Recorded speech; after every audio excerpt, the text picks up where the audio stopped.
การเทรดสวนเทรดแม่นการเทรดเดียวใดการเทรดสวนเทรดก็คือการเทรดเปิดออเดอร์กลุ่มกันข้ามของทิศทางของตลาดคิดว่าตลาดมันจะกลับตัวแล้วก็เฮาไปเปิดออเดอร์กลุ่มกันข้ามกับมันอย่างเช่นตลาดเป็นเชนขาขึ้นเฮาหัดกดขายแต่ตลาดเป็นเชนขาลงเฮาหัดกดซื้อเนาะอันนี้จะเป็นตัวอย่างให้เบิ่งเล็กๆน้อยๆเนาะเดี๋ยวเฮาจะไปเบิ่งตลาดตัวจริงนำกันว่ามันจะเป็นจังไดนี้จะเป็นตัวอย่างให้เบิ่งเนาะอันนี้จะเป็นตัวอย่างตลาดให้เบิ่งคร่าวๆเนาะ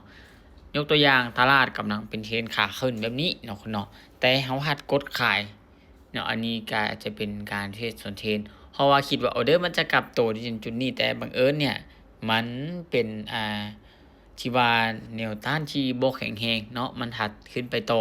ฉะนั้นในการเทรดสวนเทรนเนาะแม่นมีความเสี่ยงสูงเนาะมีความเสี่ยงสูงแต่ข้อดีของมันก็มีเนาะคันถ้าว่าเราเข้าฮึกจุดเนาะอาจจะเป็นจุดที่ทำกำไรได้เนาะคันถ้าว่าเราล้อจุดในราคาที่มันแข็งเนาะหรือว่าราคาที่มันไปฮอดแล้วบ่สามารถทะลุได้อันนั้นก็คือจะเป็นจุดที่สามารถทำกำไรได้เนาะแต่ว่าข้อเสียของมันเนาะคนเนาะความเสี่ยงสูงเนาะเขาว่าเป็นการเทรดตลาดสวนเทรนที่ตลาดกำลังขาขึ้นเนาะคันถ้าว่าตลาดกำลังขึ้นไปแต่เฮาไปหัดกดขายเนี่ยก็จะเฮ็ดให้เฮานี่คันถ้าว่ามันขึ้นไปโตก็จะเฮ็ดให้เฮาขาดทุนเนาะหากว่าเชนมันยังแข็งแรงเนาะราคามันอาจจะขึ้นไปต่อได้เนาะเฮ็ดให้เฮานี่อาจจะเสียอยู่ในจุดนั้นเนาะบ่เหมาะกับมือใหม่เนาะเนาะสำหรับใครที่เป็นมือใหม่นี่แนะนำให้ไปเทรดตามเชนนี่จะเป็นข้อดีหลายก่อนเนาะคือคันถ้าว่าเฮาจะเทรดตามตลาดสวนเชนนี่เฮาควรเข้าในจุดใดเนาะคือคันถ้าว่าเฮาอยากจะเข้าเนาะอยากให้เข้าตอนที่มันมีสัญญาณว่าตลาดมันจะเป็นจุดกลับโตเนาะหรือเฮาเบิ่งว่าอย่างเช่นเนาะเดี๋ยวจะให้เบิ่งเนาะเบิ่งหลายๆกราฟเนาะอย่างเช่นเฮามาเบิ่งในอีทีเรียม Bitcoin BNB คำอีทีเรียมมาใน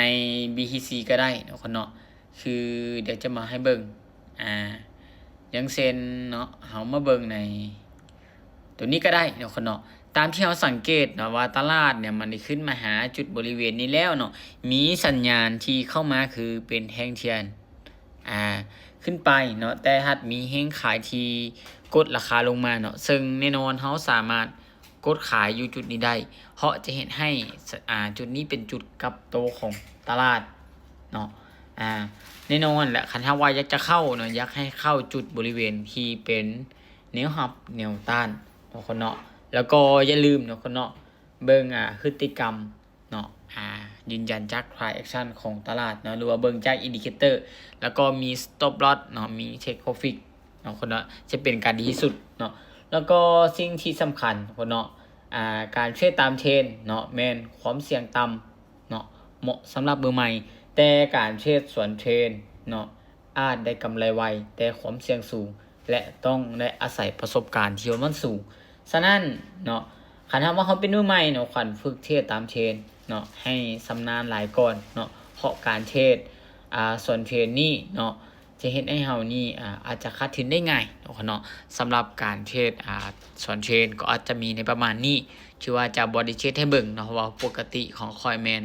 ค่อยจะบ่ได้มักเทรดส่วนเทรนเนาะสำหรับคลิปนี้บ๊ายบาย